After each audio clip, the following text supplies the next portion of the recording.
Take a ride with me. So back in my late 20s, I was really close friends with this white guy. We're going to call him Spencer.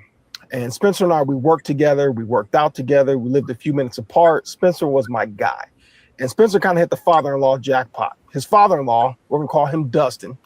He was mid-50s, but just a really cool-ass dude. You know, we'd go over his house. We'd play cards, drink, watch the game. Our whole crew would hang over there, even without Spencer. And interestingly enough, Dustin's mom lived next door to him. Now, she's older, mid to late 70s, but still sharp. And if you're at Dustin's house enough, you're going to run into her. Now, one day I'm over at Dustin's house, and him and I are sitting at his kitchen table. His wife is standing nearby. And at this point, we've known each other several years. So, he's comfortable with me. I don't remember exactly how it came up. Knowing me, I was probably talking about race because I don't hesitate to talk about race in front of white folks. But Dustin decides to tell me about the one time he used the N-word. He was a young boy growing up in Texas in the 1960s. He got into a confrontation with a black kid, and he lets it fly. Now, a young white boy in the South using a racial slur in the 1960s didn't surprise me. He surely had plenty of white men around to model that kind of behavior. But what did surprise me was the shame. 50 years later, he wasn't telling me this story casually. It felt more like almost like a confession, like he was unburdening himself to maybe one of the few people in his life that could judge him the harshest. And it felt like if he could find that guy today, he'd want to look him in the eyes and apologize. So I respected that, and I respected that he trusted me enough to go there. But here's where shit got real racist real fast. While Dustin was telling me his story, his mom had moseyed in and sat down at the table with us. And when he's done talking, she chimes in, well, that's just how things were back then. He didn't mean any harm. When I was younger, we had a nanny and I loved her to death. Just like that. No hesitation. Hardest of R's, and rolls off her tongue like honey. Dustin's face turns beet red. His wife's mouth drops to the floor. Her eyes are about to fall out of the sockets. She starts drifting back into the kitchen like Homer Simpson into the bushes. I can read both of their faces very clearly.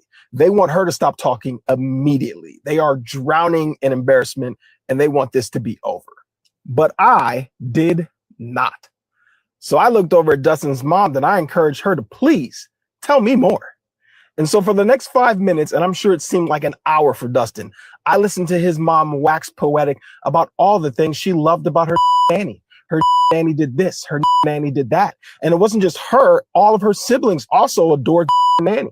Now, with each use of the N-word, Dustin sinks deeper into his chair, and his wife, who was once standing next to us, she's now laser focused on cooking. She wants no parts of this conversation. Here's what stayed with me. Dustin's mom was in her mid to late 70s, which means that her nanny had very likely been dead for at least 20 to 30 years. Now, while I walked away from that conversation able to give you a full list of all the things that this woman meant to that family, there's one thing that I couldn't tell you: her name. Because Dustin's mom never used it. Not once. And that's the moment I'll never forget. Not because it was shocking, but because of what it revealed. Most people, especially white people, think racism is about hate. But Dustin's mom did not hate this woman. She loved her. She told me multiple times how much she loved her. And yet, that love didn't stop her from dehumanizing her. Not during her life, and not even after her death. And I drove home with this one question that I couldn't shake. If you loved her, why would you continue to refer to her by a slur that was forced on us at a time when we were viewed as livestock rather than people? And that's when the other questions began to come to me. Did she ever sit at your table and share a meal? Was she even allowed to drink out of the cups in your home? Were her kids able to eat the same quality of food that she cooked for you? When she got old and couldn't work anymore, did your family take care of her the way she took care of you? When she died, did you go to her funeral? How do you profess love for someone while simultaneously denying their humanity? And then it hit me. That's how I used to treat Link. Now, Link was a brown lab mix that I had for 13 years. I loved that dog, and I sobbed like a small child the day we had to put him down. Now, my family, we showed him kindness, we played with him, we cared for him, but not in the same way we love each other, because he was a dog. He didn't eat from our table, he didn't drink from our cups, he didn't eat near the same quality of food that we ate. We didn't worry about how our words would land when we spoke to him. There's a long list of customs and courtesies that you extend to humans that we never extended to Link, and yet our love for him was genuine, and his absence is still felt today.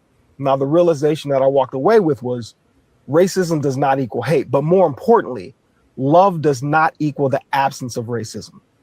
We as human beings are very capable of loving things that aren't human.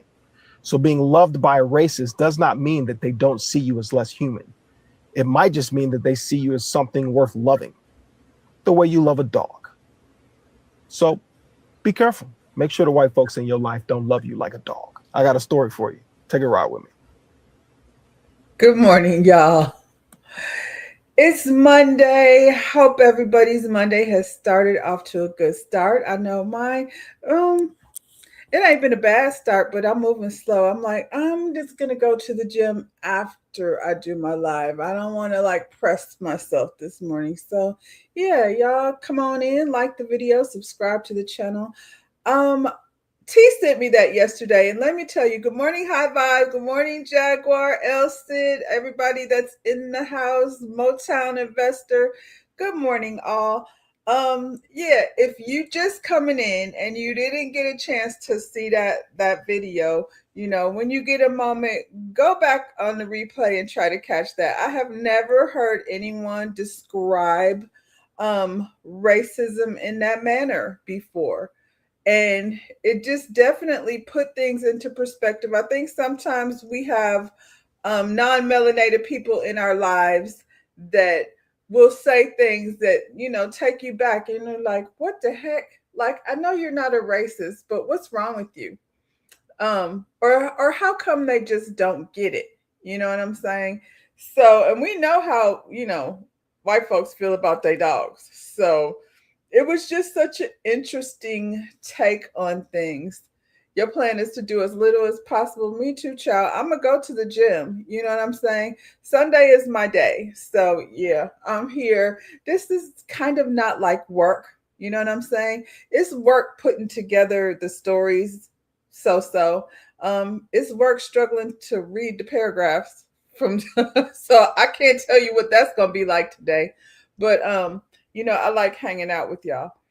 But yeah, I've never really seen, because everything we run into, I think, is a spectrum. We um we don't run into many things that are just black and white. You know what I'm saying? Sometimes, and I feel like racism as a whole can maybe be a spectrum when you look at it the way he did. I remember when my mother retired, when we moved to Florida. She retired, but she was only 50, so she wasn't ready to like sit down. And so she always wanted to be a nurse, and she got this job as like a nutritionist manager at a retirement home, which some of these people were definitely ready for nursing home, but for the most part it was a retirement home. Wasn't like people who were ill or anything like that, just too old maybe to live on their own. So she was a manager there, and I would go with her sometimes after school, because I was probably about 13, 14 years old. I would go with her sometimes after school because I didn't see her. It was just an opportunity for us to like spend time together. I wouldn't be home by myself waiting on my mother to get off from work. So I remember sitting with one of the residents there as a teenager, and she started talking. She's just, she rambles on a bit. My mother was like, she'll repeat herself, don't worry about it. And, you know, I think it's healthy for teenagers to spend time around elderly people, because it, it's just, I think, a lesson that's necessary for young people to learn as the circle of life happens. You have people who are grown who've never lost anyone, and don't know how to handle their emotions. But anyway, I was sitting talking with this lady, and I was clear she's an old lady. She gonna repeat herself, and she said something. Where are you from? And I said Flint. And she was like, Flint, that's by Detroit. I don't like Detroit. Too many niggas in Detroit. And I looked at my mother like, what the hell did this old lady just say to me? And my mother kind of gave me a look like, just, let it go. That's how it is. And it was just weird to me as a young child, like how casually she just threw that in the conversation. And I'm like, does she not know I'm black? Like, what is happening right now? And so I say that to say, um, at a certain age, some of these people are very comfortable. You know what I'm saying? When you get old, you start saying it like it is. So she was very comfortable, saying niggas like it is what it is. Um, Jaguar said, like most things in life, there are levels to certain things, including hate. Level 1 is prejudice. Level 2 is bigotry. Level 3 is racism. It doesn't always have to be people yelling, screaming, and cursing. It's true. It's true. I feel like Jaguar, I feel like there's way more levels to it because there's so many nuances, I think, in the way people think, especially for the white people who feel like they're not racist. You know what I'm saying? And so another example, this happened this weekend. I had a meeting at work and the salon used to be owned by, and I've told this story before, it used to be owned by Latinas. So the name on the door is a Spanish name. So people come into this business expecting, to have an experience that somewhat accommodates their culture because that's the name. The entire community, good morning, T. I just played the video you sent me. Can I say I appreciate when y'all send me stuff? I see a lot of stuff, but every now and then I'll get a video that I hadn't seen. So T sent me that one yesterday. Anyway, I'm having a meeting, and I would say majority of the people that work there, and when I say majority, I mean like three people. Yeah, 3-4 people. English is their second language. And I will tell you that the people that speak Spanish put a hell of a lot more effort into learning English than the other way around. My coworker called me out. He was like, 2 years ago, Rhonda said she was going to learn a little bit of Spanish and I was going to learn a little bit of English. And he was like, 2 years later, she still ain't. And I was like, you're right. And I haven't put in effort. And I was like, I've learned a little, but I understood what he was saying because we live in this place where we feel like we don't have to. We don't have to learn your language. You need to learn ours. And so now I'm working in a community that's predominantly Hispanic, and there's multicultures come in the salon. But I'm just saying the neighborhood, the area, the county is predominantly Hispanic. And then the salon, like I said, probably 4 out of the people that work there, their first language is Spanish, and their English is so. Some of them don't really speak English. Some of them do. There's some of them barely speak English, and I know I have no complications communicating with people who don't speak English. You would be surprised how, and honestly, those are my favorite people there. You would be surprised how you figure out how to communicate with someone who doesn't speak your same language. I feel like with the Hispanic culture, there's a lot of similarities with the Black culture. So for the ones who are not separating themselves from their Blackness, it's pretty much like we understand each other. And so we're in a meeting and just doing basic meeting stuff.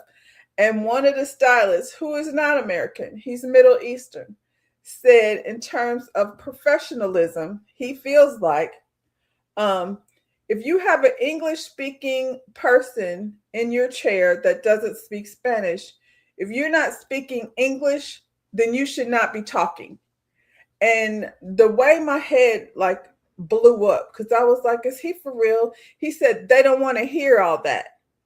So now, by the way, we have a new person there. So him and this new person immediately, this is the engagement that goes on between, the new Spanish man and the Middle Eastern man. But I had to say something. I was just like, that's not right. And when I tell you, he got so upset because, in his mind, I was like, what do you mean when you say all that? All that meaning two people talking to each other? Like, I'm not understanding. And the way you framed it, if you're not speaking English, so if you're a hairstylist and you speak English and you and another stylist are communicating with each other, then it's okay for y'all to talk to each other. But if you speak Spanish, even though you are in a Spanish community, you brought your ass over here. And you think that it's not okay to speak to one another if it's not English. And so, of course, not everybody, the owners who, one is Indian and, the other one is white. But how they rushed to defend him. No, no, no, he didn't mean it like that. And I'm like, yes, he did. That's what he said. So he then tried to reframe it. And he said, okay, let's take Spanish off the table. What if you go into a Vietnamese nail salon and they're just speaking Vietnamese back and forth to each other? And I was like, if you don't want to hear people speak Vietnamese, don't go into their establishment. And you know, it's just wild to me, like how he didn't understand that you're being racist right now. Because what do you mean by all that? You sit up here and said basically, if you're speaking Spanish, that's unprofessional. And yeah, I was provoked. And I mean, I remember back in the day, and it may be still a thing, when I was starting out in the industry, you could go to Google and look up unprofessional hairstyles, and it would be all black hair. Like, I don't know who programmed that in, and I feel like, you know, maybe some attention was brought to it. But yeah, I mean, the braids, the updos, it was just a page full of black women. And I was like, why is this unprofessional? You know, and it's the same thing. And I feel like people walk around thinking that's okay. Now you have a man who's not, he's Middle Eastern. So I'm quite sure, you know, there would be an issue with you as far as racism. You just haven't experienced it yet. And, you know, your proximity to whiteness makes you feel like you can sit up here and tell these Spanish people that it's unprofessional to be in their own environment speaking their language. You said it's hate against people of color. I've worked in New York, and you never hear some folk complain about Europeans speaking their native language. I had this conversation with my daughter because she, you know, was making up another example, and she said speaking French. And I said, if they were speaking French, there wouldn't be an issue because it's a European language. If two stylists were speaking French over their client probably wouldn't have an issue with it because it's a European language. So they would, you know, not think of that as not professional. So yeah, you know, when you think about racism, and how it affects people, it doesn't always come off as hate. And I feel like we're a lot of times around people, you know, allies, you know, and I'm not gonna discount an ally because, you know, they're not walking in the shoes, you know, of a person of color. So they don't always get it right. I told you, my best friend brought her daughter a FUBU shirt from from some event that they went to, and I just let her have it. I didn't want to get into why it might be, you know, perceived weird for her daughter to be wearing a Forest Bias t-shirt. But, you know, and that's a small thing. I think just, you know, that we can get taken aback and get thrown off. And I don't think everything is always racism. And I think depending on the situation, now this particular situation, I feel like his homeboy, I don't know if that was just some made up fable, you know, that he came up with. His perspective though was very interesting to me. I feel like it just made me look at things in terms of, yeah, it's a spectrum. You know, you can't I feel like at my age, I don't feel like explaining shit no more.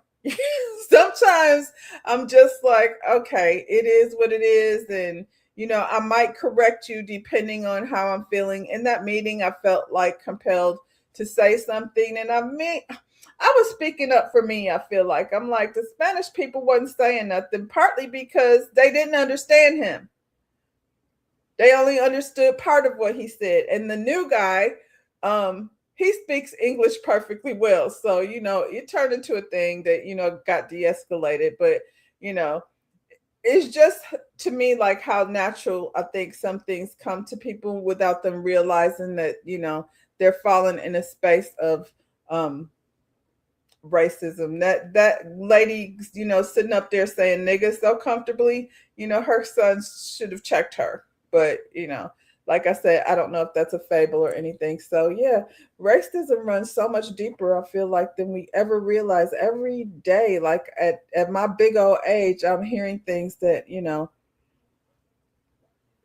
make me think a little bit deeper. I'm guessing that's a healthy place to be in. Anyway, y'all, let's get into other things that we came over here to get into. It's Monday. We doing our thing. We doing our thug thistle over here at Coffee Talk. Howard University. Howard University seems to stay in the news a lot when it relates to schools. I mean, when it relates to not so positive things. Um I heard about this maybe last week or so. Anyway, 502 students lose a spot at Howard University over tuition payments just weeks before classes start. This is terrible. Um, Azara Miles, I think that's anyway. Azara Miles' dreams of attending Howard University was a few weeks from being realized, then all came crashing down. Miles, 17, of Knoxville, Tennessee, is one of more than 500 incoming first year students at Howard who learned this week that they have been unenrolled from the prestigious historically Black Washington, D.C. University and no longer have spots for upcoming fall semester that begins at August 17th. Many have taken to social media, some in tears, to share their stories. Some posts have gone viral. After Miles learned she had been unenrolled, her mother, Kendra Miles, said the school's automated system would not allow the family to enroll in payment plan because the amount of what was owed made them ineligible to sign up. I've reached out since we got the email Wednesday. I emailed literally everybody, Kendra Miles said. I emailed her advisor. He responded and said it was a mistake and there was nothing they could do. On Friday, Howard confirmed in an email that the school sent notifications to 502 first-time college students whose accounts did not reflect the required enrollment and financial obligations by the previously communicated deadlines. Starting in March, the unenrolled students began receiving specific communications about enrollment requirements, payment expectations, and deadlines via email and orientation session, the school said. The university recognizes that timing differences may have occurred between when financial aid was reflected and when charges were finalized. Howard said that in the email, students who believe their account did not accurately reflect their financial standing at the deadline should contact Bussard's office. Each case will be reviewed and individually determine whether the adjustments or reinstatements are appropriate. Howard, one of 100 historically Black colleges and universities in the United States, had an undergraduate enrollment last fall of about 11,000. The average annual tuition for undergraduate students living on campus is about 38,000. Housing costs are about 13,000. So you're looking at about 50,000 basically. And 50,000, that's just for one semester, for goodness sakes. Yeah. Well, it says annually. Anyway, Robert Kelchin, a professor of higher education at the University of Tennessee, Knoxville, said colleges generally try to work a fine line in making sure students can enroll, but also making sure students pay their bills. Howard either has students who owed a lot of money and they didn't think a lot of students would pay, or potentially they have a really big incoming class they can replace those students. So if they got people waiting in line, it's just like too bad for y'all. Laverne Mitchens coaches students and their families on how to apply for college scholarships. Mitchens said that she answered more than 400 emails Wednesday and Thursday from students and families impacted by the enrollment situation at Howard. She said most of them were strangers and were frantic and crying. People are devastated, said Mickens, who runs the scholarship college MMA Mama LLC, which is not affiliated with Howard. Parents are saying, can you help us? Howard unenrolled us. Azaria Miles, I think that's how you say, who planned who plans to major in biology, chose Howard over other schools that accepted her. Now she's worried that it's too deep into the summer to enroll elsewhere. It is like they at the last step. Everybody's housing is booked, or I can't enroll because it's too late, or I missed an orientation, she said. I've been trying to continue to have hope with Howard, but I don't really have that much time before school starts, and I don't really want to have a gap year. Like Miles, other students, Sanaya Collins learns that Wednesday she was no longer enrolled at Howard. My mom is part of a parent group chat, said Collins, 17, of Atlanta. That day, we learned that a lot of students were getting unenrolled. Collins received an email from the school Wednesday afternoon that said a July 10th deadline to pay tuition balance or make payment arrangement had passed, and the school no longer could hold her place. But Collins says she was also told by an advisor that most of her balance for the fall semester was paid. She's not giving up. I worked like crazy to get into this school, Collins said. Howard has been my everything, my whole senior year, my whole summer. I worked consistently on scholarships. We tried to make ourselves 10 steps ahead to make sure we were on the right page. Given that HBCUs are seen as caring and nurturing places for Black students, the mass removal of students from Howard's fall enrollment is a bad look for schools. It is, said Mary Beth. And so did I. I said it is. Gassman, an expert in higher education at Rutgers University. If it were me and it was over 500 students, I would have done it in one day, Gassman said. I would have also done the due diligence of going through each one now that they're going to have to go back and do that. I agree. I don't know what's going on here. Like I said, Howard tends to find itself often in the middle of controversy. I'm not sure why. I could understand if it was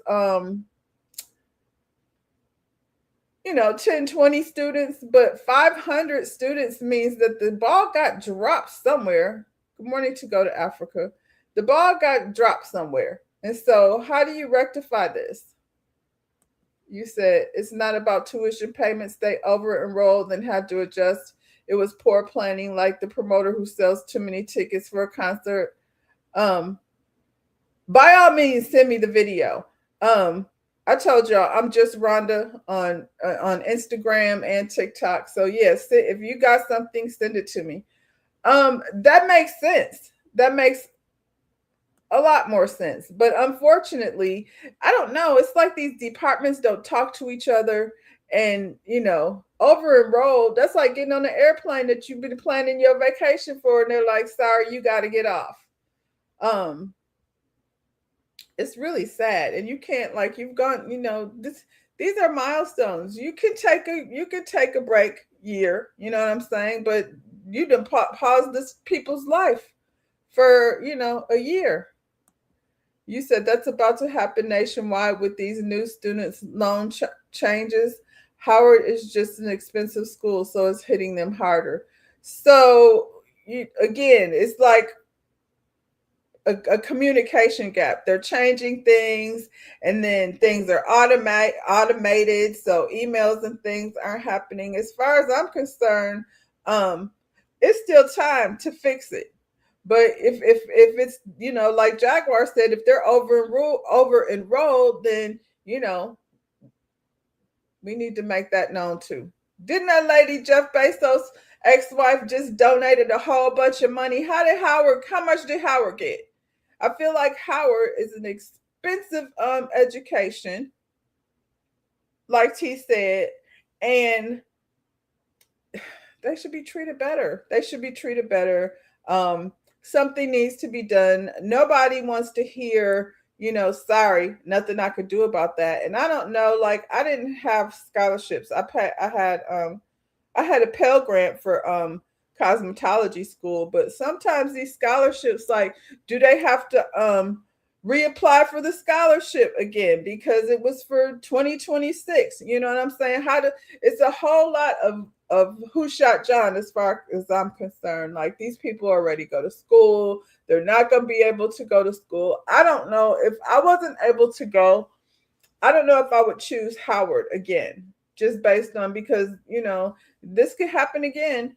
You know what I'm saying? And you find out you're at the end of the road, and all of a sudden there's some glitch in their matrix, and you're having to change your whole life around. I don't know, Howard, you're going to have to do better, because how do you do that? How do you over enroll? Like, where are the checks and balances? I feel like a lot of these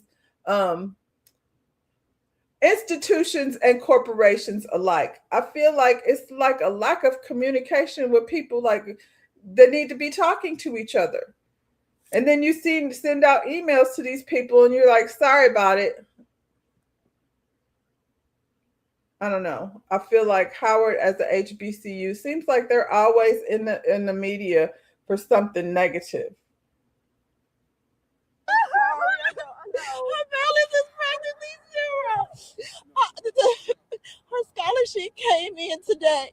She only owes $1,400. I told them I will pay this now. I'm Jay Lawson on the campus of Howard University because over 500 students have been unenrolled at Howard's incoming freshman class. Now, the vice president of enrollment says that basically the tuition had to be paid 50% on the account in order for the students to secure their enrollment. However, parents say that the emails have been confusing, frustration. A lot of parents have come up to the administration building offering to pay the remaining balance of what they believe is left on the accounts, and the administration is telling them that there is nothing that they can do. The vice president of enrollment also says that some cases will be reviewed on a case-by-case basis because there are a lot of external funding and scholarships that needed to be applied to accounts. But right now, a lot of the students who have been turned away, their families say that they don't know what they are going to do. Like, what's this? Money is the problem that can be solved. Yeah. It's not fair. I called since May trying to get in contact with somebody. They did not respond. And when they did respond, they gave me miscommunication. They said the calls are recorded. They can pull those calls to hear what the rep told me. I'm so sorry. I'm so sorry. I know. Her balance is practically zero. Her scholarship came in today. That's sad. She said her balance is practically zero. So if it was supposed to be 50% paid and she only owed $1,400, she's like, here with the check, then clearly that education is more than $2,800. So it's far more. $1,400 was the balance. Let's see. You said, why weren't the children given extensions, given that they know bureaucracy issues from the federal government? I agree, High Vibe. That's what I said. They have time. They have time to fix it. But just to be like, sorry, you missed the deadline, and then try to make it the fault of the people. You know what I'm saying? This mother says she's been in contact with them since May, and I've been in those shoes. I feel like we all have been in those shoes, where we're trying to call and be preemptive of things, and they still drop the ball. And then your life is, in a turned upside down, and they're like, sorry about it. Give us a call tomorrow. Maybe you can wait until Wednesday and give us a call back and see if we, have got this figured out. I saw this first comment. Let me see. This first comment says, I've been told by HBCU graduates that the biggest problem at those schools is the administration. The education is phenomenal, but it's the folks in the finance department, registrars, executive offices that makes things difficult every single semester. I don't know. It's unfortunate. And I really only hear about Howard. You know what I'm saying? I think it happens probably at a lot of different colleges. I don't even want to say HBCUs. I think it happens at a lot of different colleges. But I also know, like, when I was an educator, they would call those financial aid students down to the office. Them kids get pulled out of the class all the time to handle their bill. But what happens is arrangements are made. It would have to be a really huge situation. I don't remember anybody getting kicked out of school for not being able to pay their bill. They figure it out. They go sit down there in the finance office and they figure it out. You just sent me the video. Let me go see. You said it's like having a great doctor with a bad administration calling billing issues with your insurance. It's true. I feel like it's not just colleges. It's like, like T said, these changes are being made within the government, and it's all a mess right now. But I still feel like at the end of the day, whatever's going on behind the scenes, Howard and their administration needs to make it right for these kids. You know what I'm saying? It can be figured out. This lady got $1,400 in her purse right now. And y'all are like, no, sorry. You said agree completely with that comment. I went to Tuskegee, and yeah, the Black folks in the administration could have been very empathetic. A lot of them, despite the students. Child, they be acting like it's their money when, it's actually their job. Your job is supposed to make it right. Most colleges just want to withhold your grade or transfer to the end of the semester. These are trying to get in. They haven't got a chance to get no grade. Let me look over here. You said you left it. You sent me the video. You sent it to... Oh, okay.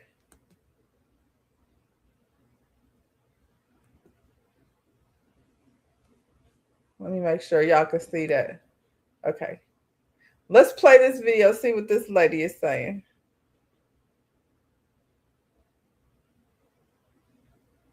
Or not. What happened to her? Ciao.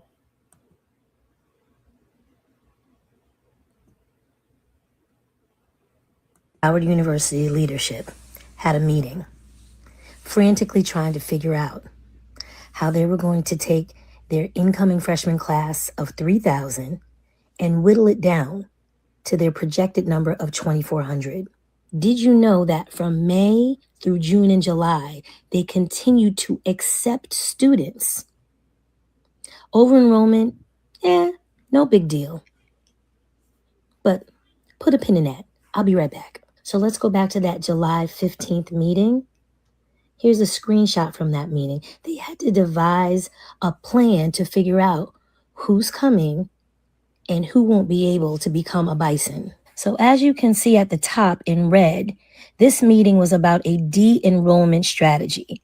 Howard University's goal is 2,400 for incoming first-time college students.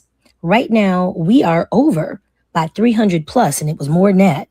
Therefore, on or about July 20th, students that have not met all four of the above criteria that are not protected class, put a pin in that, will be de-enrolled. And so they came up with a rubric to see who they were going to put out, which included if you didn't pay your housing deposit, if you didn't register for classes, if you didn't submit health forms, and if you had not paid 50% of your balance by last Friday, which would have been July 10th. 3,000 students. Let's get it down to 2,400.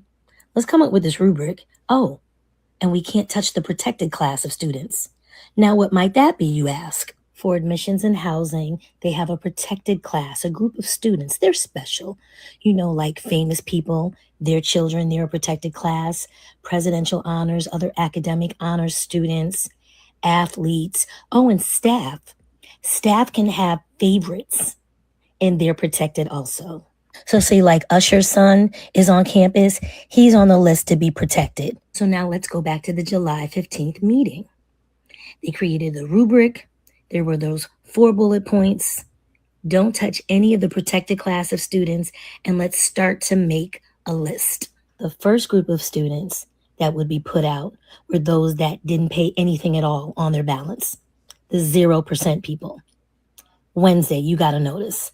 The next group that would be put out were those of you that paid at least 25% on your bill. You got to notice Thursday. And the final group were those of you that paid at least 50% on your balance.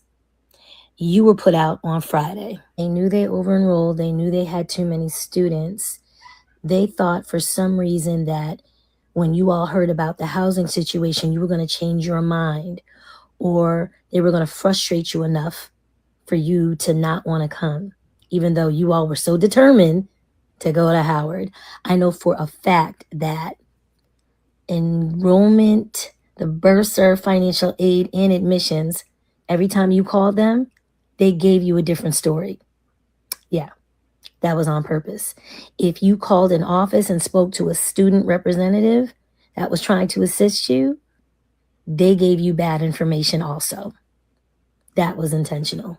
So they over-enrolled, continued to admit students all through July, saw that that 3,000 number was not whittling down, and had to hurry up and come up with a plan to kick y'all out of school. And that June 8th email was not sent to every student and every family. Nope. But tell me again how this is all the fault of the students and the parents and their illiterate, irresponsible selves. Yeah. On July 15th, Howard Whoa. University leadership had a We need everybody's name. We need everybody's name that was involved in the emails. Thank you, Elsage. Yes, I did pivot. Look at me doing big girl things over here on the internet. I feel like we need everybody's name down to that administration because something needs to be done. This is no different than what's happening, in our administration, politically. Seems like the politics is trickling on down. And we're over here trying to go to schools, that are historically Black so we can get an education for our students. And we learning that the people in the administration are working against our students. And why is Usher's son, more important than anybody else's? I think that's garbage. That's garbage. That the privilege that celebrity gets, is nuts. And if and Usher's son got kicked out, we would be having a whole nother conversation. You said Howard needed to leave enough time for these kids to be able to. Yes, it's like they held on to the information. They didn't even give the kids a chance to try somewhere else. At this point, we in the last week of July. People is packing, they shopping and getting ready to head on out to, wherever they're going to school at. And not everybody, wants to take a break year. You just disrupted people's life in a way and then like purposely not send them emails and things. And we all know how frustrating it is to Usher's son is fully paid. I'm just saying, I'm sure he is, but it's just like the idea that there's this list of protected students based on their hierarchy and, because they got 1 million followers on Instagram. You know what I'm saying? Because that's how juvenile our society has become. We choose some people based on likes and followers. You know what I'm saying? So I guess, but it's frustrating because it's not just Howard. I feel like this is like, I've worked for an institution before and been to these meetings where y'all don't make no sense whatsoever. The kids should shoot option 2 and go to Hampton. Yeah, there are other options out there. I think that's probably in their best interest, even if they have a break year. Maybe if they stop enrolling in Howard, then Howard, and over there in these raggedy ass dorms, you paying all this money and, thankfully, yeah, if the education is great, but if I'm paying that kind of money because Howard, Hampton, these are like rivaling like Ivy League schools, in my opinion. So, you paying the same type of money and yeah, the administration needs to be held accountable at Howard because I feel like they're always in some nonsense. And yeah, it's when you talk about parents who have worked very hard to try to, get their children enrolled in school. This lady down here, over $1,400. That's wild to me. That's wild. And I think some people should be held accountable. And we need to stop making people special. I even understand like the students who come with certain like presidential what did she say?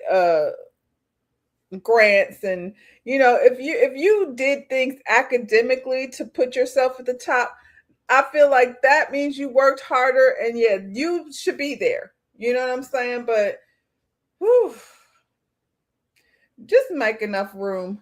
You know what I'm saying? Don't over enroll. If you've reached your max, then you could say we could put you on a waiting list. Like 500 is too much. If you've reached your max enrollment, you should just say there should be a waiting list for kids to maybe get their acceptance in after the fact. And if they want to risk waiting and or choosing another school, it's their option. They should not have their bags packed only to find out they're not going.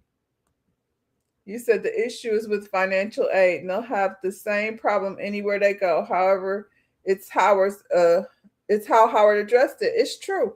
But clearly they were over enrolled at the same time too. That lady did say her financial aid just came in today, but they know they have delays in financial aid. They already know. So there should be some safeguard for the students as far as I'm concerned. If y'all weren't over enrolled, there wouldn't be 500. Like I said, if it were 10 or 15 students, then maybe you can kind of, it would still suck for them, but maybe you can understand. And like I said, they need to create a waiting list or something. It's the same thing with going on an airplane.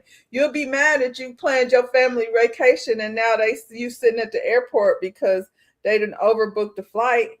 And that means your whole vacation plans has to change. Like, give me a heads up. Let me know that I might be on standby. So I'm sure this is not the last that we have heard of this story. Ciao.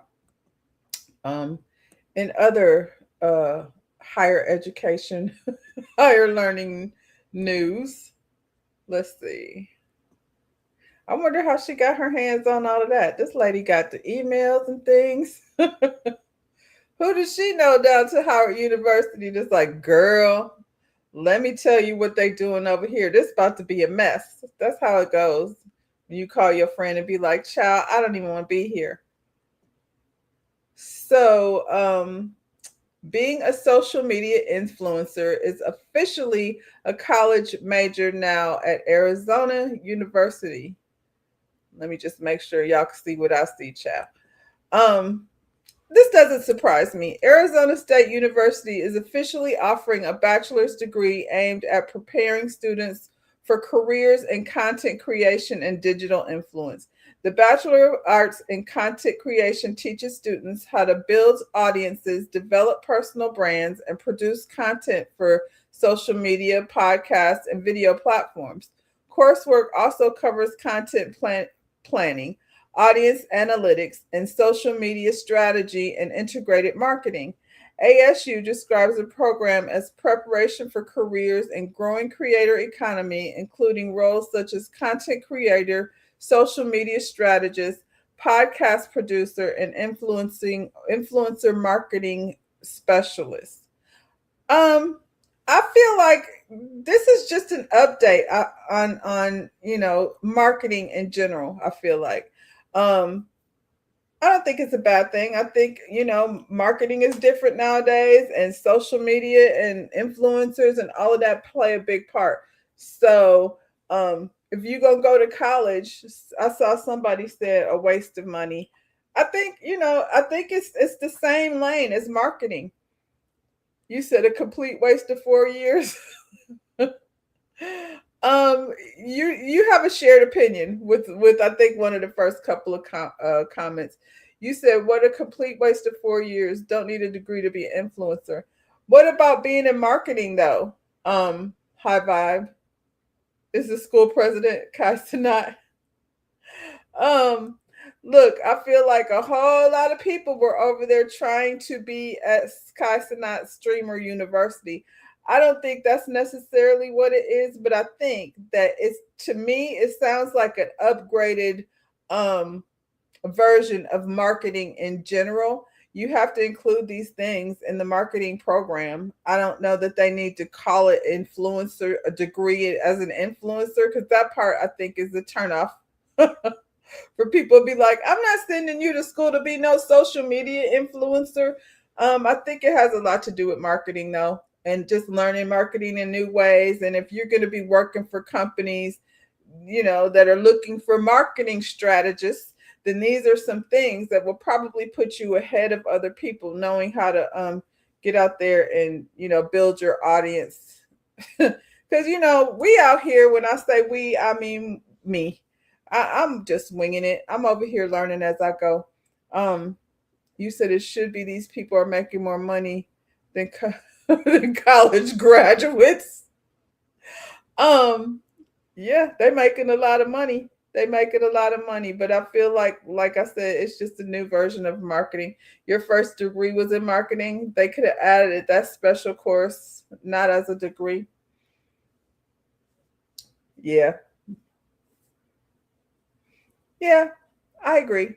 But we got colleges over here, as I would imagine that people are choosing not to go to college, so they got to get it. They got to convince them to come back over there. So if you have somebody that's like, I'm just going to be a content creator, I'm an influencer, I'm going to just stand in front of my mirror with my lipstick and things of that nature. So they're trying to get people to go back to university, so they got to offer things that people want to study.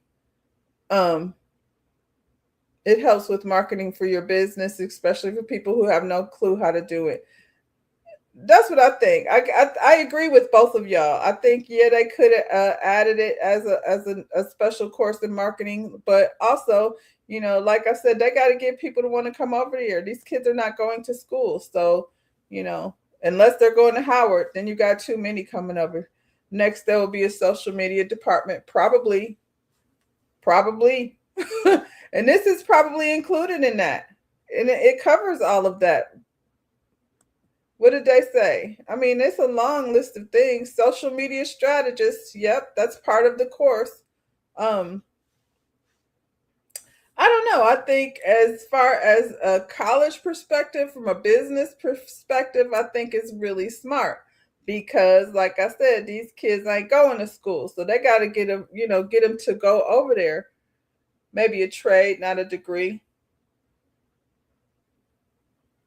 I mean, you do get a degree, I guess, depending on what it is. Listen, I'm just here to report the news. The people said that they're adding influencer as a degree over there. I don't know that it should be a degree specifically, by itself. I definitely agree that it should be an additional part of the marketing program. Yeah. But you can be I got a bachelor's in social media influencer. Listen, based on what we're going to talk about today, the people is over here making up degrees and licenses, and you can go ahead on Amazon, get your cap and gown. You don't need to leave the house. You could go ahead and sit at the house, certify your damn self, and you're officially something other than what you was yesterday. Back at this university, Alabama HBCU Tuskegee University introduced a new dress code banning bonnets and do-rags. The university's president released a statement saying students need to dress professionally. I'm not going to disagree with that. We are in college now, child. I wouldn't want it at high school. But anyway, Tuskegee University has introduced stricter campus rules prohibiting students from wearing bonnets, do-rags, bedroom shoes, and revealing clothing in the classroom during faculty and official university settings. I feel like this should have already been in place. Tuskegee President Dr. Mark A. Brown outlined the expectations in a message to parents for incoming students. Students are also expected to bring business attire and appropriate shoes for professional meetings and other formal occasions. Faculty members will be authorized to address students who do not follow guidelines. Been there, done that. They don't want to hear it. Brown said the policy is intended to prepare students for the workforce rather than prevent them from enjoying college life. The university is also tightening rules involving classroom attendance and cell phone use, with phones generally required to remain off unless permitted by the instructor. The changes have sparked debate among students and alumni. Supporters say the standards promote discipline and professionalism, while critics argue that banning culturally associated items such as bonnets and do-rags reflect respectability politics and limits personal expression. Tuskegee is a private HBCU in Alabama, allowing university broad authority to establish its own student conduct standards. I mean, I agree with this. Let's don't twist things around. This doesn't have anything to do with respectability politics. This is about professionalism. Because if they do it to school, they'll go to work like that. Yes, they will. And I feel like this is such a silly argument. Obviously, you can wear your bonnet off when you're not at campus time. Like I feel like this should already be a thing. Nobody should be coming to school with their pajamas on because they got a morning class and they had to work last night. Then you just have your school clothes ready and get up and, comb your hair, put it in a ponytail. I don't care. But go wearing a bonnet, we know that's for protecting your hair in your sleep while you're sleeping. That's not for going to class with. And half the time, y'all just stay in a bonnet 24/7. It's just a regular accessory like your watch or your earrings.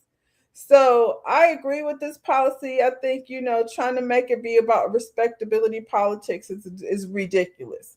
I think having them come to school with a proper suit or, business attire.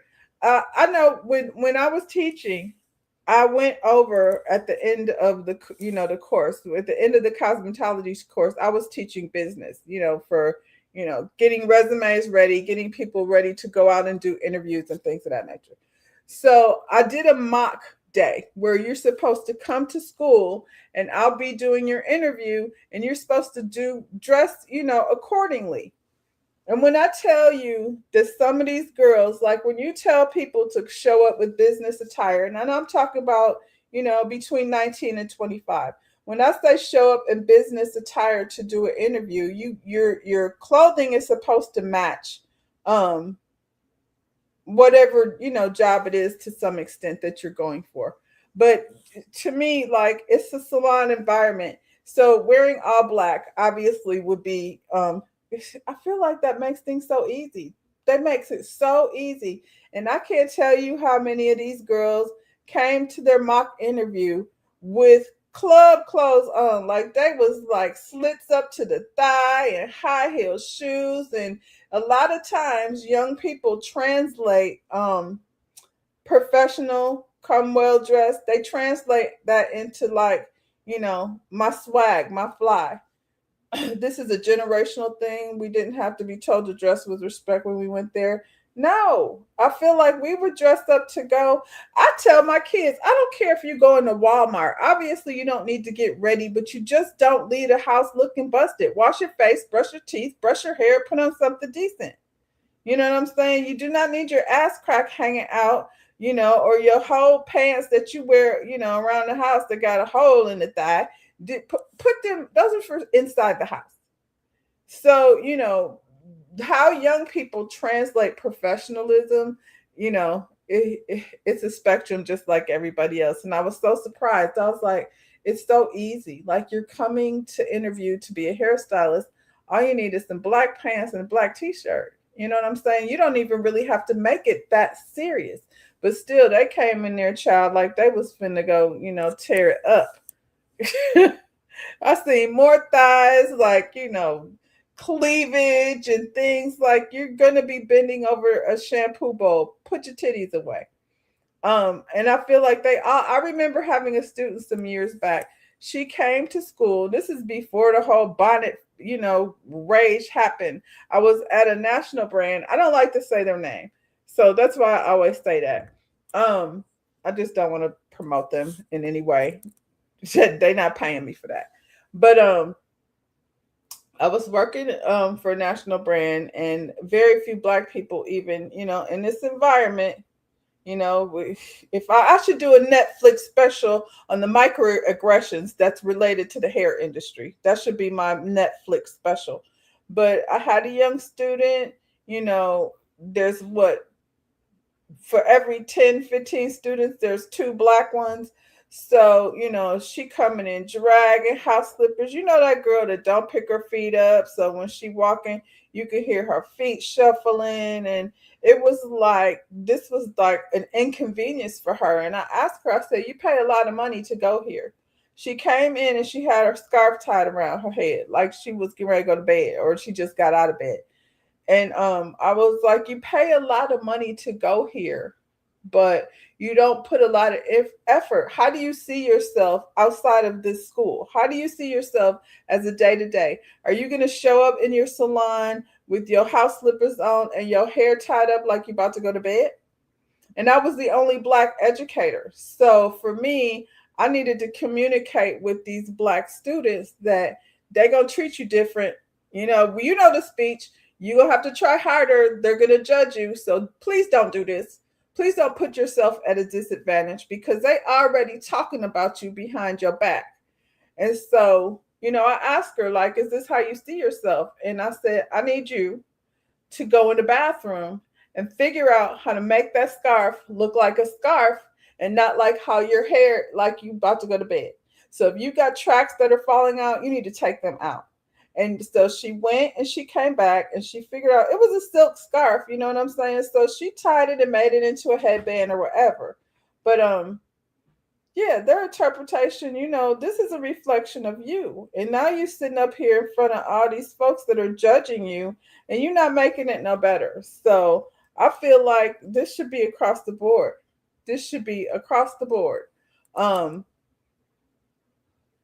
feel like we had things, you know, back in the day that would be considered generational, but this is a whole nother level of, you know, I don't have to get dressed to leave the house. Don't come to class with your doggone fuzzy Pokemon slippers on. Are you out of your mind? And I had, you know, issues at my last school that I taught, where they made a rule that they didn't want these boys wearing baseball caps. And when I told you I had to almost have a student removed from my classroom by security because he refused to take his hat off, these kids be on one for real. So shout out to Alabama. Shout out to Alabama. Shout out to Tuskegee. You know, keep your scarf in the house. When you get up and brush your teeth and wash your face, put your bonnet in the drawer. If you slept in it all night, then your hair needs to be ready, fine enough to go to school with. Whew. Speaking of hair, so a Nigerian American engineer and Harvard graduate, not Howard, but Harvard, Yakina Ungambiyi, developed Halo Braid, the braid assist robot designed to reduce the physical strain on hairstylists and cut braiding time. The startup has raised $7 million in seed funding and attracted more than 7,000 salons on its waitlist. Listen, I'm not a braider, but I tell you what, I have respect for the women that are, because the way my fingers are set up, standing around braiding all damn day, whew, my poor little knuckles and fingers can't handle it. You said, but Morehouse had to send a memo to guys not to wear heels to class. I'd rather heels than do-rags. Elle said, that's a whole nother conversation for a whole different day. And the way my mind is set up, it's Monday. I can't even tell you like where I fall on the, you know, that's a whole nother subject. You said not AI might snatch my roots. Well, let me go ahead and let you hear this girl's TED Talk. I don't know. I don't have any robots working for me, but I don't do braids either. So let's hear what they have to say. So if you didn't know, a Black woman by the name of Yinka just won the Harvard Innovation Startup Competition. And this is a big deal, not just because she's a Black woman, more specifically Nigerian, but because she's a Black woman who co-founded a product designed for the Black community and was able to win in a predominantly and historically white space. The product that she co-founded is named Halo Braid, and it's a robot designed to help hairstylists, specifically braiders, complete braiding and go through hair appointments in a faster and more efficient way. A lot of things resonated to me in her pitch as someone who's also building a product specifically for the Black hair care community. But the one that stood out to me the most was her discussion about innovation in the Black hair care space. She brought up how there's not been a real innovation in the Black hair care space in generations. I've always thought that the biggest issue facing the Black hair care community isn't the fact that stylists cancel appointments with you in the last minute or that clients don't know what they're really asking for. But for me, I've always thought that the biggest issue has been the lack of innovation in the Black hair care space. We've all kind of gotten used to having a mid-tier experience getting our hair done. I can speak from experience. Literally 2 weeks ago, I went to get my hair done. It took me an hour in Chicago. It's not Black people here. It still took me an hour to find someone to do my hair, someone who I can trust. And that's key, to do my hair in Chicago within 24 hours. That took an hour for me to look through Instagram and Style Seed and TikTok to try to piece together the stylist and the work and know that I could trust them. I think Halo Braid is really, really great because it challenges kind of a core principle that we've grown up with. The fact that if you're going to get your hair braided, it will take you a minimum of 7 to 8 hours. Their product is so cool because it challenges that and does actually.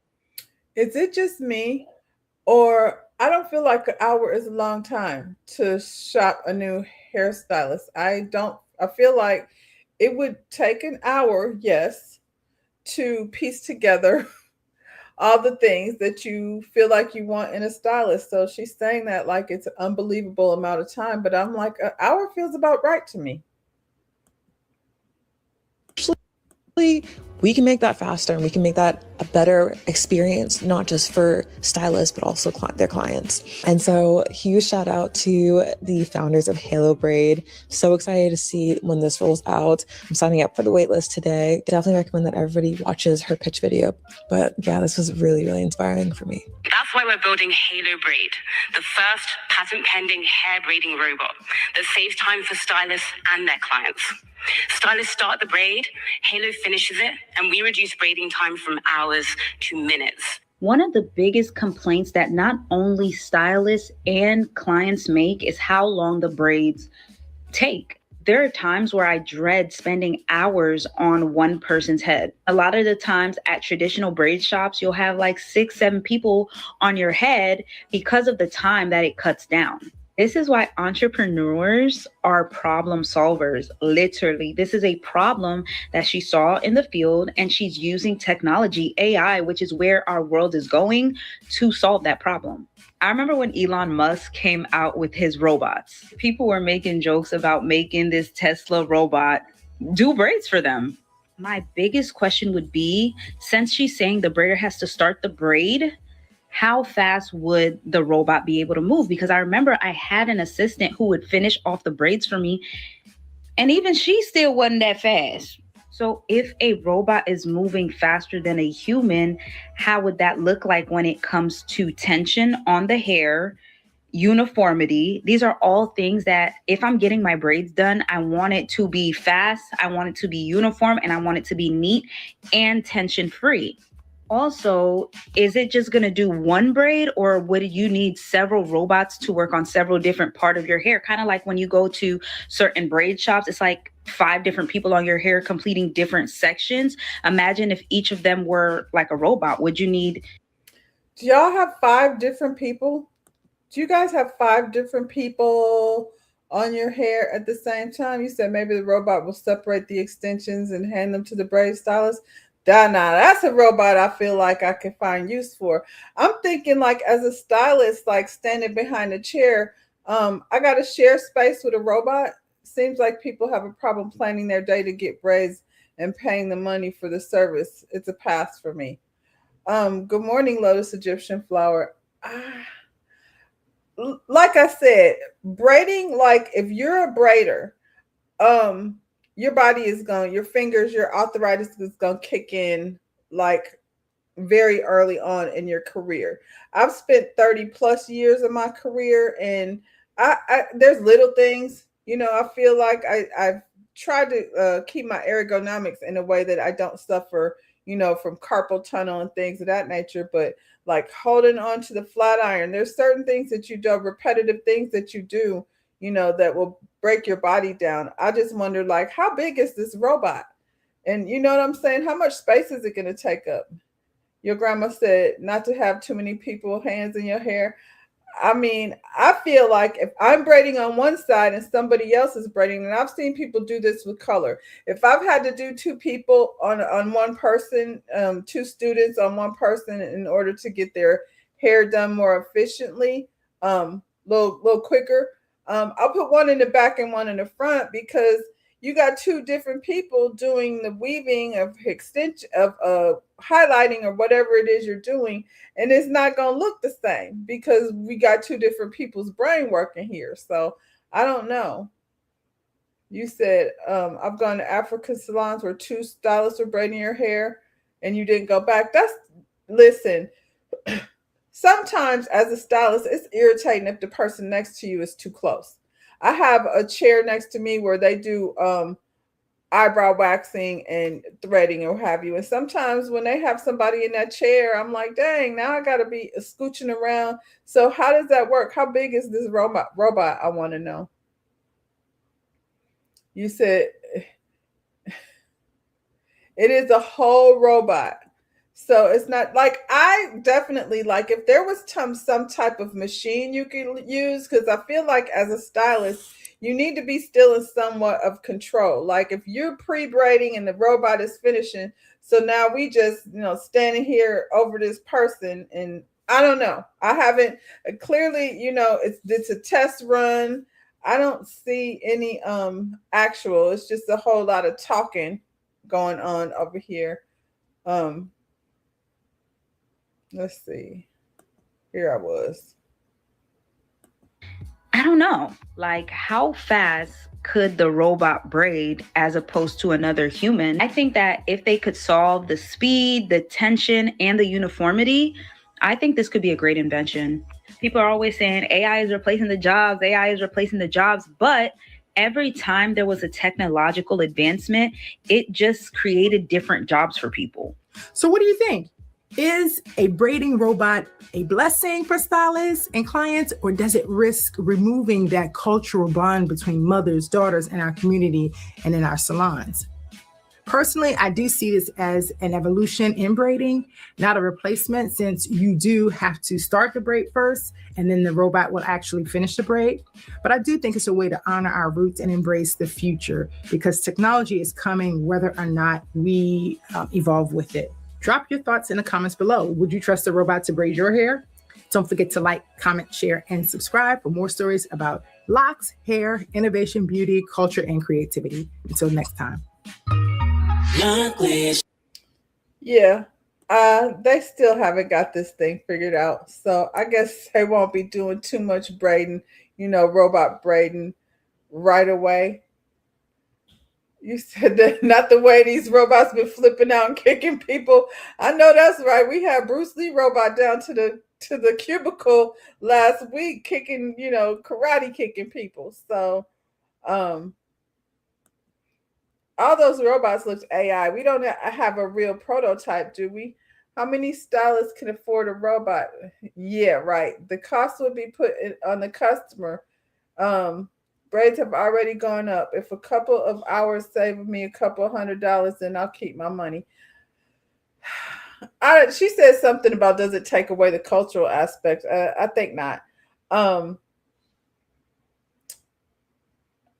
feel like maybe it would be an issue like a salon thing. You know what I mean? Not like each stylist has their own robot.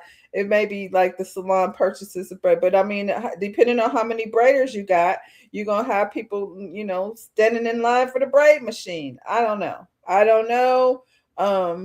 Like I said, for me, if it was a tool, I don't do braids, so I don't have a dog in the fight, but I can braid. I feel like if it was a tool, something that you could hold in your hand for me, just giving up control to a robot, and then when they snatch the people hair out, they're not gonna be mad at the robot. They're gonna still blame me.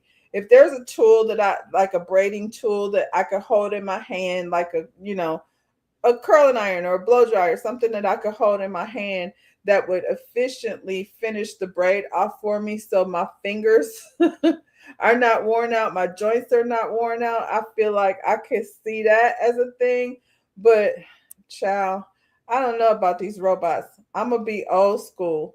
I'm officially there, so some stuff I'm not even gonna consider. You cannot braid neat enough for public display. Well, that's what you have the robot for. Like I said, I haven't seen a real prototype. All I've seen is these AI videos with this imaginary robot, pretending to braid hair. But people are on the waiting list. I don't like to be first for some stuff. Like I'm not that person. Like even with products, you'll hear people have people come in the salon and try to sell you their magic potion. And, I'm gonna need to see first. I'm not very easily sold on things, but here, y'all, the robots is over here in my lane now, child. I don't know about that. I'm gonna say no. I don't want it. Leave the robots where you have them at. Congratulations, though, young lady, for she got her startup, her innovation. Let's get into this. British actor David Johnson has officially been cast as the new Black Panther in the Black Panther 3, portraying Toussaint, the son of T'Challa and Nakia. How do y'all feel about this? I think I like it. I'm not familiar with him. I don't know him. I've not seen his movies. I have seen good things about, The Long Walk. I think that's the name of the movie. I haven't seen it. It says British actor David Johnson, 32, has officially been cast as the new Black Panther in Black Panther 3, portraying a grown-up son of T'Challa and Nakia. His character was introduced as a child in Black Panther Wakanda Forever under the name Toussaint, before revealing that his Wakandian name is T'Challa, given to him in honor of his late father. It sounds like a good story. I wonder how old he's going to be. The actor is 32, but he got a baby face, so I wonder how old he's going to be in the movie. The film is scheduled to arrive in cinemas in December 15, 2028. Born and raised in East London, Johnson graduated from the Royal Academy of Dramatic Art in 2016 and began his career on the British stage before gaining wider recognition as Augustus Gus Stacky in the BBC and HBO drama industry. Not familiar. He later earned critical acclaim as Dom in the South London romantic comedy Rye Lane before reaching a global audience through his performance as the synthetic human Andy in Alien Romulus. So he has done quite a bit. He also starred as Peter McVries in the Stephen King adaptation The Long Walk. I like Stephen King. Haven't seen The Long Walk, so I might try to check that out. Johnson's growing success earned him a publicly voted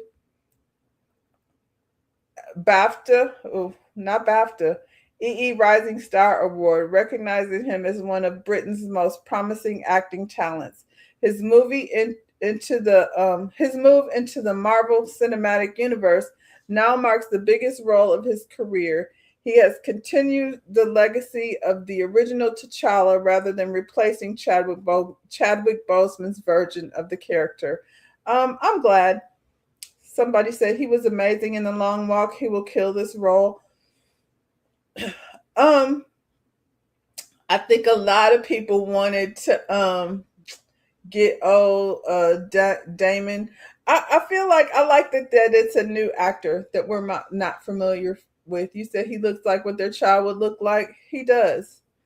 The people are upset about him being a British actor, but Damon is British too, so that's not an argument. He was great in Alien Romulus. I heard he was good in The Long Walk as well. He also great in the Industry series on HBO. He has a new series based in the UK coming out as well. They have nothing but good things to say about him as an actor, so I'm looking forward to it. I also want to see The Long Walk. I'm a Stephen King fan. I love his movies, so yeah. So we have our new T'Challa. Like I said, it sounds like a good story. I'm glad we're not replacing. Nobody wanted that. I don't think nobody wanted Chadwick Boseman's character T'Challa to be replaced. So the movie ended with the son, and I think that's a great way to pick up. So yeah, I'm gonna check out The Long Walk since just so I could be a little bit familiar with him. But yeah, I think that's a good choice. I think shout out, and I'm sure Ryan Coogler has something to do with it. So on to other things. Ryan is mourning the loss of his job. We talked about it last week, but I just wanted to, hear it from Ryan's mouth, his experience. He's opening up about the pain behind his abrupt ESPN exit, revealing on the pivot that he left pressure to shrink parts of himself before the network still decided to let him go. For 3 years, we never shied away from any topic. We did this year. I couldn't be too black. What makes me sad, and even trying to adjust, be more of what certain people wanted, and they still fired me. Clark's emotional admission comes days after ESPN ended his 11-year run during July 20th broadcast of NFL Live. The former NFL safety was informed off camera and did not return for the final portion of the show. That's wild. I didn't know that part. Clark later said he asked whether he should leave immediately and was told yes. So I'm here at work. Let me finish, child. His dismissal was part of a broader layoffs following ESPN's integration of NFL Network operations. The Emmy-winning analyst remains active through The Pivot, the independent podcast he hosts alongside Channing Crowder and Fred Taylor. They didn't fire anybody else this way. This felt personal. Like, you just in the middle of your show and they like, come here for a minute. By the way, you're fired. So, Ryan got emotional. And like this show, for 3 years, bro, we never shied away from any topic. Right. We never shied away from tackling anything. We did this year because I knew I couldn't have no beef. I knew I couldn't respond to disrespect, right? I knew, for lack of a better word, I couldn't be too black. What makes me sad is, even in trying to adjust to be at least more of what certain people wanted, they still fired me. Man, like this show, for 3 years, bro, we never shied away from any topic. So, yeah. I heard that they were not really a fan of his support of Angel Reese. And the thing is, he had to be careful on his own podcast, how he handled things. At one point, like I said, he got emotional, he cried, but Ryan will be okay. He will be okay. But that's wild that, you hear different stories, bits and pieces. Like, first of all, if somebody is about to be fired, I don't know why everybody needs to know.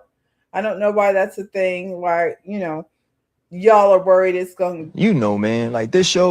Y'all are worried it's going to be exposed before he gets a chance to be told. Then so many people shouldn't have known. And then, to be like, hey, come here for a minute, you're fired. And then call it laid off. So Ryan says he was not laid off. He was definitely fired. In good news, as far as athletes are concerned, the WNBA Barbie now has her own Barbie. Clearly, it's been a week for the dolls, and Angel Reese is the latest. From the Bayou Barbie to an actual Barbie, Angel Reese's iconic nickname has officially become full circle with her own Barbie signature doll and matching Barbie-inspired Reebok, Angel Reese #1 sneakers. She also the first Black WNBA player to receive one, and just in the second NBA player ever after Sue Bird. I hope this doll reminds girls to be unapologetically. I hope this doll reminds girls to be unapologetically themselves, embrace every part of who they are, and go after their dreams with confidence, says Reese. You know, we always love to see Angel getting her thing. I'm going to turn the music off. But look at her. She's got a little basketball uniform on. She's the Barbie. I would like to see other Angel dolls. You know, the glam one and the basketball one.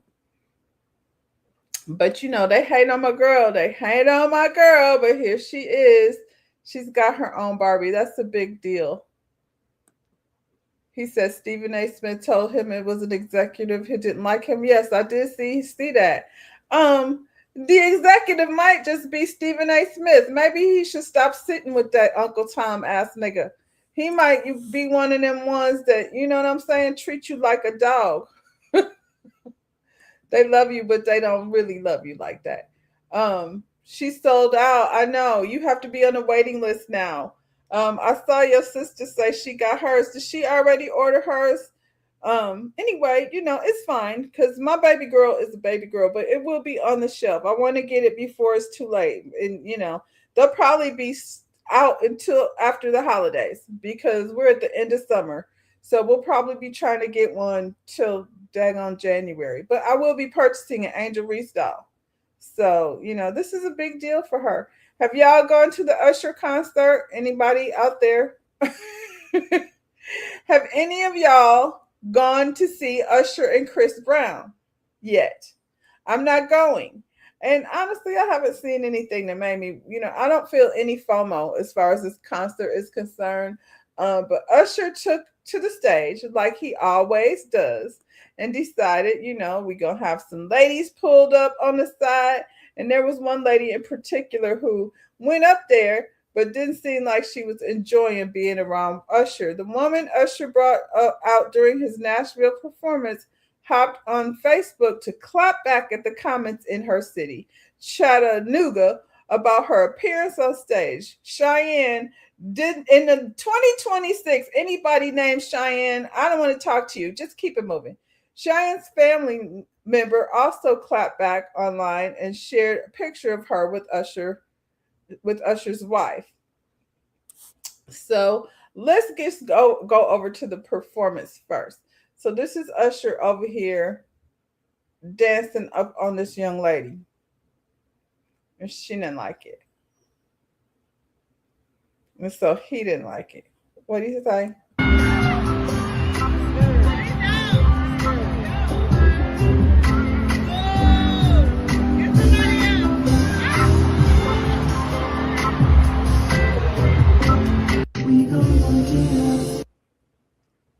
I don't want to play that music too much. But he did say, I don't think she want to be on the stage. He don't think she want to be on the stage. I mean, I don't know. Don't look like it. Well, she has something to say. And I'll say what she said, and then I'll say what I think. She said, first off, nobody is declining to go on stage. I look good as... You thought I wasn't going to let thousands of people see me on the big screen? Where you bitches will never be. I don't know why they blacked that out, but where you bitches will never be. My mom and I have floor seats. Their team approached us and moved us to VIP before the show. Yeah, they do that. Even started. Pretty privileged, something you'll never know about. Girl, this is where it went left for me. It said, pretty privileged, something you bitches will never know about. They don't say who you're going up there for. Y'all wanted me to get up there and F him at this point. Chat folk aren't used to anything. She talking about people in Chattanooga, just talking to y'all. This is the most exciting thing that would have happened in y'all's ass lives. F y'all disrespectfully. She's in her feelings. she's in her feelings. She said, you know, y'all ain't pretty like her. So of course she wouldn't understand what it was like. She's nasty. Her attitude certainly is. Let's see. Y'all talk. Ooh, Uncle Ruckus. Oh, y'all talk about Stephen A. Smith. Okay, here we go. Motown investor. I saw Usher at Fashion Rocks when they used to have that award show in New York. He was different then than he is now. Now his show requires him to like bump and grind his sweaty self all over on top of somebody, feed you cherries, and you know, make out with Usher, if you will. People who only want money and nothing else. I don't know what that was a response to. Did I hear her say get somebody else? She didn't say get somebody else. She didn't. She said she was looking good. She was looking good, and y'all was gonna see her pretty self because she's got pretty privilege. Her and her mama. Usher looks sweaty and smelly in this performance. She's nasty. He's nasty. She was with her mom. I feel like they should have pulled up her mom. I feel like this young girl probably wouldn't have had the same energy towards Chris Brown, but maybe, you know, because based on her attitude, she must have Cheyenne Bryan's level of education, or tried to attend Howard and they told her she couldn't come.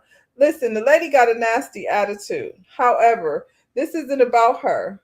For me, this is about Usher, who's supposed to be, you know, this iconic entertainer. And I feel like there's a way Usher could have maybe played it off. You know what I'm saying? She was going to look a fool either way. She wouldn't care if her mom was there if it was Chris instead of Usher. That's what I think, T. I think she wanted Chris Brown, because she says something like they don't tell you who they're pulling you up there for. Usher chose to take this opportunity. This is all about him, because we didn't know this girl had a bad attitude until afterwards. He took this opportunity to, you know, she don't want to be up here. Maybe he could have just like eased on out of whatever that was he was getting ready to do to that child, because Usher is a 45-year-old man. And I told T yesterday, these are things that, is this like freak off type stuff where the girl is visibly uncomfortable, and you know, regardless to what her attitude is, she's a young girl. Usher, you could have just went ahead and, you know, left her sitting there and finish the damn song. You know, it's not really necessary. He's in his feelings because she, you know, look, he's a grown man, but get her out of here. Get her out of here. And you know, you got people like, boo, this lady, like I said, this young girl, to me, is just a young girl saying stupid shit. I'm not going to put too much weight on anything that she had to say, but I feel like Usher, what more did you want from her, though? You went over there, you sang the song, you put the microphone down. So what was going to happen? You was going to, you know, what, on top of this little girl that you know is probably closer to your son's age than yours. Usher, you rocking on 50 at this point.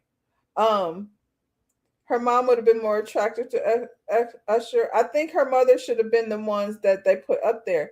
There's plenty of women Usher's age and older over here at this show, because there's the young girls that are there for Chris Brown, and there's the older girls, women that are there for Usher.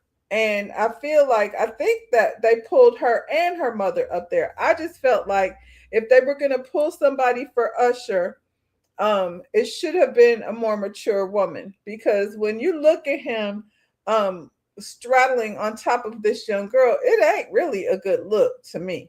And so now you mad at her because she rejected you. But what was supposed to happen after this? He's like there, him, you know, on top of her.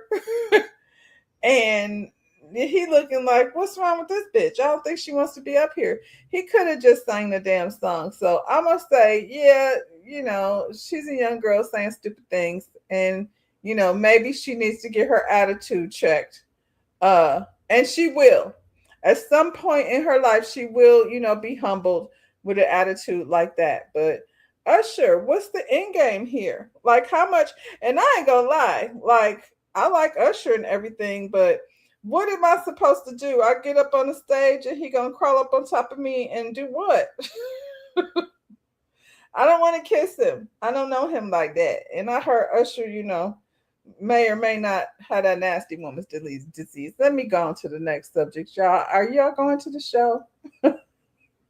You might get a little bump and grind if you so desire.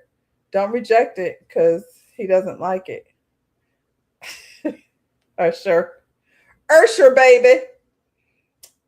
Speaking of Cheyenne, this lady will not go away. She will not go away. Nobody asking her to, it's fine. I don't care to hear anything else about her degrees or her licenses or any of those things, but she's not done. And neither is Pastor Jamal. Both of these people are problematic. You don't even have to do this. It's ridiculous. Over a month ago, I came to you and apologized for platforming Dr. Cheyenne Bryant. I felt I had a responsibility considering my sister is the former president of the American Psychological Association, one of the youngest to ever hold that position. Not soon after that, I received an email, a cease and desist, not to mention her name or to speak to the controversy. I shouldn't even have to do this. I scanned down to the bottom, and it was not from a lawyer, not from an attorney, not anybody who was barred. It was from Cheyenne Bryant herself. I said, I'm going to walk away. I do not want to be a part of black on black crime. So I let it go, never addressed it, never mentioned it again until I received this email on yesterday from Dr. Jaquel Pitts, who is serving as I scanned down to the bottom, and it was not from a lawyer, not president of Indiana Southwest Christian University, who said to me in writing that Dr. Cheyenne Bryant has just received her PhD in theocentric psychology. I did a quick Google search. Indiana, the whole state, does not recognize Indiana Southwestern Christian University, is not registered. The president of Indiana claimed that the degree is in theocentric psychology. Again, I didn't even use Claude or ChatGPT. Google, the cheapest one, says that theocentric psychology shifts a person from ego to universal thought. I don't even know what that means. The president goes on to say that they cannot provide any transcripts. I send a one-line email. Who claim that the degree is in Who are y'all accredited by? And he sent me back this. Accreditation Religioso. I don't know what this means. But ladies and gentlemen, the last line that I've highlighted for you is no transcript can be provided. I'm not going back and forth with y'all. The president of Indiana Southwest Christian University doesn't even have a college email. Jaquel Pitts is who are y'all accredited by on Gmail. So if you want the transcript, email him directly and maybe he'll be able to give you answers I'm not able to provide. Y'all, let's shut the case on Dr. Cheyenne Bryant. The only robes I want to see people in are the 500 kids who are trying to go to Howard, an accredited school. God bless you. On Gmail. Not Howard caught a stray. So this lady, I feel like she has some serious mental health issues. She does. I mean, for her to even be still here trying to convince people, y'all gonna do what y'all gonna do. An interview showed the school only open in May. Yeah, I got that too. And I'm irritated with Mark Lamont Hill for even coming over here trying to, I don't know why he caping for Cheyenne.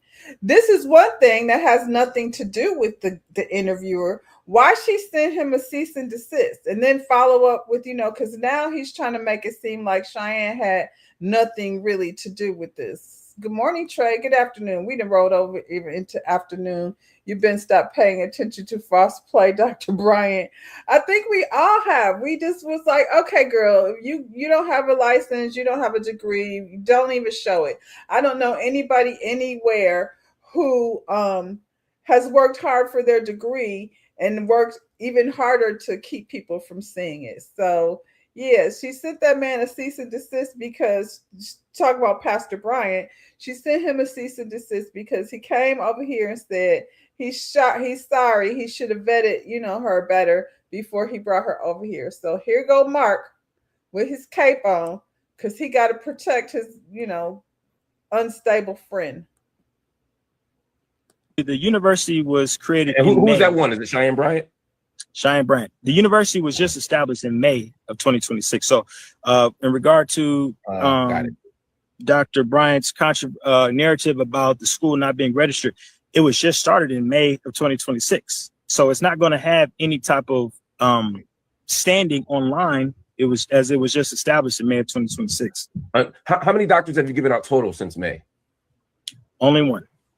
So in the history of this school, which started in May 8 weeks ago, yes, you've given out one degree, and that is to Cheyenne Bryant. So if you've only been open for 8 or 9 weeks, how have you been able to do an earned doctorate? I mean, I understand an honorary doctorate because that's based on life contributions, social contributions, status, etc.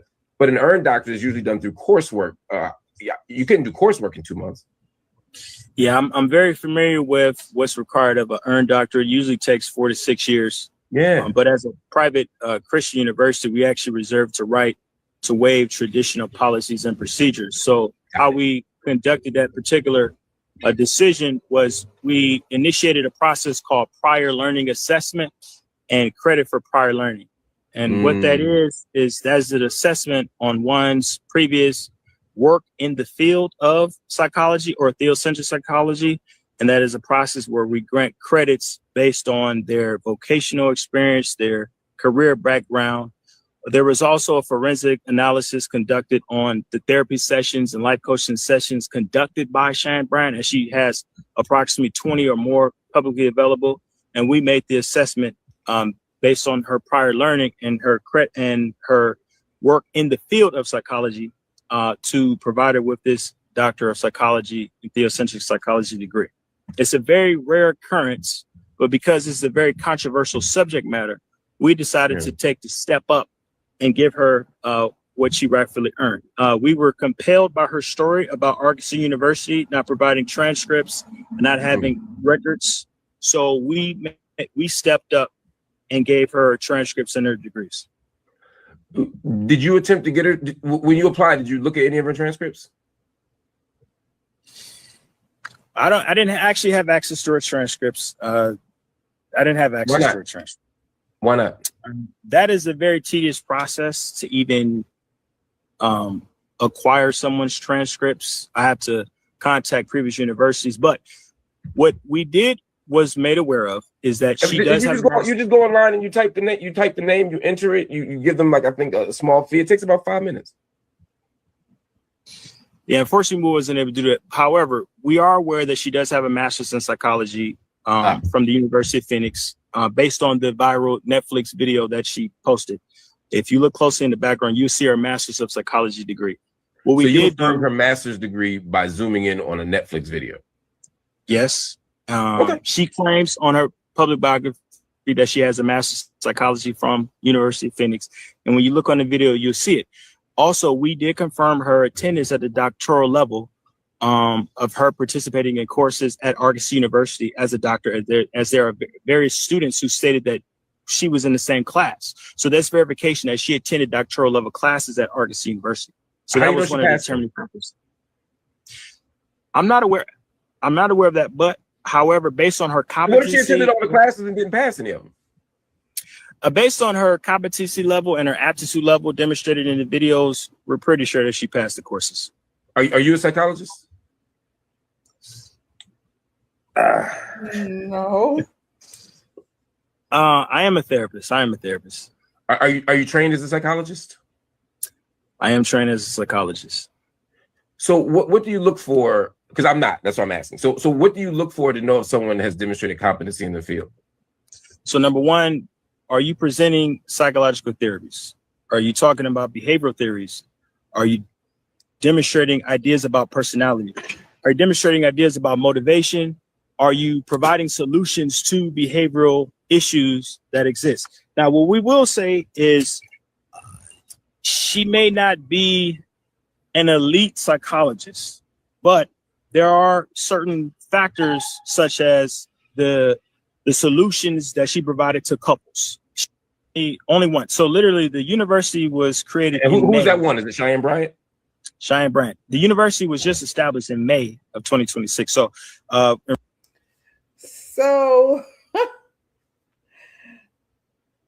I mean, there was another video where Mark was saying how Cheyenne quite probably had nothing to do with this. And I'm like, she absolutely did. Why would he do any of this stuff? Just, he just went and found her. He zoomed in on the plaque. You said Jamal gave a shady response. He should be brought out a notebook. I mean, he brought out the email, child, which, she's only mad because he turned around and discredited her as a doctor. And he was like, I'll call her Sister Cheyenne. I'm not about to call her doctor anymore. Tedious process. Yes, El said. It didn't take me but 5 minutes to log on and put in my information. And as soon as that $7 or however much they charge, soon as that was taken off my credit card, I was immediately giving a link to get my transcripts. And my school is no longer open. So even when your school closed, you could still get your transcripts. You said, yeah, but she's not, has nothing from Argos. Previous students from Argos proved the transcripts are still accessible. Argos made an account and confirmed the transcripts are still accessible. I mean, like I said before, anybody with a degree is not going to have any problems showing it to you.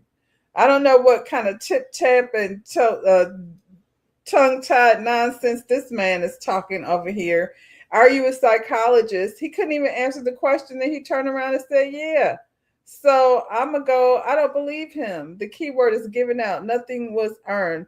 But since they're giving out assessment credits, let me get my doctoral in transportation then. I mean, I feel like we should all get one, Trey. Let's just hold a class one day, and we'll just give each other our accolades. We can all order a gown of our, color of choice, and we can take TikTok photos and have a whole graduation ceremony, and we can be doctors of whatever the thing is we want to be doctors of, or we can have bachelors of influencers degrees, because that's a thing now. Good morning, Kiwan. Why is MLA even covering? That's what I said. And it was another video. I didn't say both of them, but he was over here saying how, this man did this on his own, and Cheyenne probably doesn't even know. And I was like, stop it. She knows. He's her homeboy. She quite possibly could be coaching him from on the other side of the camera. You say he wasted his PhD on a scam. I think it's because of his relationship with Cheyenne. I don't know if he smashed the homie, but he quite possibly smashed the homie. Because why? Yeah. So basically, Rhonda and El Cid can both get their doctoral degree from the YouTube work according to them. Yes. And I wonder what's taking you so long, Trey, to put this together. I think, you be over here on the YouTube streets. Don't hide. If y'all don't know, Trey be over there with El Cid doing his thing, reviewing. I don't know the show. It be like, it's one of those shows that's not in my wheelhouse, with the knights and things and princesses and castles and things. Yeah, help me out here. Where do y'all be reviewing? That should be another viral moment. Troll Cheyenne. I feel like it's enough. We've had enough of Cheyenne. I don't care. You know what I'm saying? I think most people don't care. Nobody even wants to see her degree anymore. As much as you lie, my my credentials are on the wall. So when you walk in my salon, if you want to know about my license, it's there. It's right there. And this is my year to renew. I have to renew on even years. So I get an email every day. I have until October. I get an email every day letting me know that I could go ahead and take my course to, renew my license.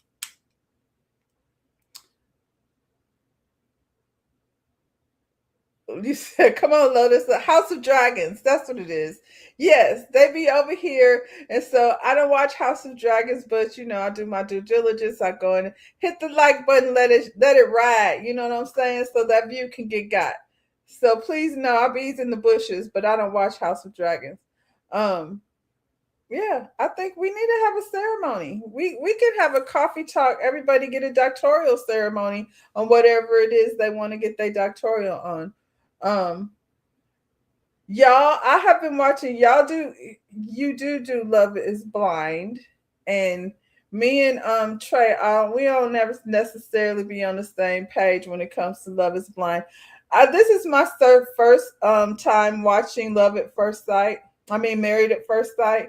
So I'm gonna have to come through and catch y'all's review. I'm not reviewing it. I may touch on it a little bit on my reality recap, but that show is wild, Married at First Sight. Imagine you come down the aisle and there's a stubby little man at the end of the altar and you immediately have a visceral reaction that you don't like this guy, but you keep kissing him. And then you tell him, I'm not attracted to you, but we can keep going. Yeah, this has been an interesting little social experiment. Like I said, I won't be reviewing it, but I'm gonna come over there and listen to y'all's reviews. House of Dragon, the recap video include a powerful debate by Jaguar Trey Mack, who gave his facts. Child, Lotus Egyptian Flower, I may or may not have heard it in the background. I don't know. But with House of Dragons, I don't watch the show. So, the recap, I don't know what's going on, child. I'm just here to support my people. You said, Team Green, we up. See, now y'all are doing House of Dragon things. Yeah, when do y'all do Married at First Sight? I'll come listen to that one. Elsa's schedule, child, I'm telling y'all, the Starship Enterprise be on and popping over there. So it's Monday. We have a week to decide how we're going to degree ourselves. And, we can move forward with whatever degree we want. Apparently, according to this guy, under certain circumstances, because he's a private university, you can make up things, you know what I'm saying, as you go along. You don't have to go by standard practices. So, hey, it's free for all over here. Ciao. I was disappointed. Mark, I want you to stop. I'm with High Vibe. I think you're above this. I want you to stop trying to get over here in this nastiness that goes on the internet. Speaking of these Netflix specials, I feel like this is where the trend ends. I saw this the other day and I was like, well, there's no point of me going over here to do no Netflix special video because this lady just took it, to the extreme. Where do you go after here? Master Sunday at 6? Okay, I'll be there. All down in the chat, giving my opinion. And I'm all caught up on maths, as y'all call it. Dude said he was pretty sure Cheyenne had all the requirements. Pretty sure. He's pretty sure. He zoomed in on the wall and he watched a few videos that she has available. You said this is Mark's lane because he wants to remain relevant. Listen, him being over there with Joe Budden, I felt like it was like, okay, in the midst of all that ignorance, you got Mark over here with, some common sense, some knowledge, and, an opposite opinion of these guys. They like to put a woman over there where it's one woman arguing, with Joe and whoever else is on his couch. So I felt like Mark brought balance. This right here, him discussing Cheyenne, I'm questioning whether, like I said, he smashed or he still wants to. So anyway, this is tragic as it relates to the Netflix challenge. Prepare Netflix drops a documentary about my soon-to-be ex-husband, who I just found out is a pedio. So she put this on TikTok, child. It says influencer Sarah Gilson. So she's an influencer. I don't know how many followers she had, but I guess people was out here because she's carrying that title. Influencer Sarah Gilson was reportedly powed and unalived by her estranged husband, Sean Duffy, just 2 weeks after she publicly accused him of pedio. Gilson and Duffy were found unalived inside their Oklahoma home on Thursday, July 23rd, after police responded to reports of a powing involving 2 people. Authorities pronounced both Gilson and Duffy dead at the scene and interviewed a family member who was reportedly present at the time. The unidentified relative allegedly told investigators that the deaths were results of a red rum unalive.